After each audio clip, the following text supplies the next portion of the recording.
आज आपण या व्हिडिओमध्ये सर्व दुचाकी चालकांसाठी केंद्रीय रस्ते वाहतूक आणि महामार्ग मंत्रालयाने मागेच जारी केलेल्या गाईडलाईन्स बाबतची माहिती देणार आहोत। ही महत्त्वाची माहिती सर्व दुचाकी चालकांसाठी अत्यंत महत्त्वाची आहे। तरीही आपण ही महत्त्वपूर्ण माहिती संपूर्ण सविस्तरपणे जाणून घेण्याकरिता हा व्हिडिओ शेवटपर्यंत पहा मित्रांनो। दिवसेंदिवस रस्त्यावर असणाऱ्या वाहनांची संख्या झपाट्याने वाढताना दिसत आहे। चार चाकी वाहनांच्या तुलनेत दुचाकी वाहनाचा वापर सध्या प्रचंड प्रमाणात वाढला आहे। शहरांपासून ते गावखेड्यांपर्यंत सगळीकडे दुचाकी वाहने मोठ्या प्रमाणात दिसत आहेत। अशातच केंद्रीय रस्ते वाहतूक आणि महामार्ग मंत्रालयाने सुरक्षेच्या दृष्टीने दुचाकी नियमात काही बदल केले आहेत। देशात अपघातात अनेक लोकांना आपला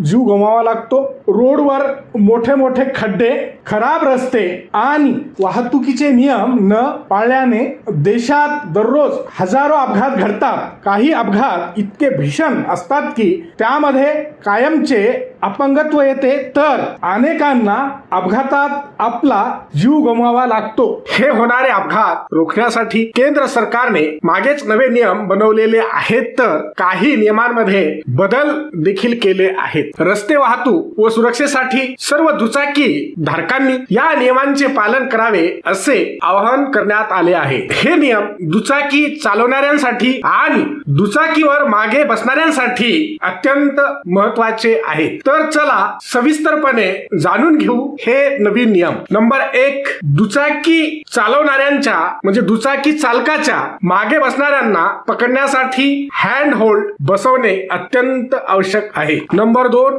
तसेच दुचाकीच्या मागे बसणाऱ्यांसाठी दोन्ही बाजूने पाय ठेवण्यासाठी पायदान अनिवार्य आहे, म्हणजेच बंधनकारक असणार आहे। याशिवाय बाईकच्या म्हणजेच दुचाकीच्या मागील टायरच्या डाव्या बाजूला कमीत कमी अर्धा भाग सुरक्षितरित्या झाकलेला असावा, त्यामुळे पाठीमागील बसणाऱ्यांचे कपडे मागील टायर मध्ये अडकू नयेत, कारण की अनेक अपघात मागील चाकात महिलाची साडी किंवा कपडे अडकल्यामुळे देखील होतात। नंबर 3, दुचाकीला लहानसा कंटेनर म्हणजेच डिकी लावण्याचे निर्देश देखील जारी करण्यात आले आहेत। या कंटेनरची लांबी 550 मिमी, रुंदी 510 मिमी आणि उंची 500 मिमीहून अधिक नसावी। वरील सर्व नियमांचे उल्लंघन करणाऱ्यांवर मोठा दंड व कारवाई केली जाऊ शकते व तसेच सरकारकडून वेळोवेळी या नियमात बदल देखील करण्यात येईल असेही स्पष्ट करण्यात आले आहे। हा व्हिडिओ शेवटपर्यंत पाहिल्याबद्दल आपल्या सर्वांचे अगदी मनापासून आभार। खूप खूप धन्यवाद। जय महाराष्ट्र।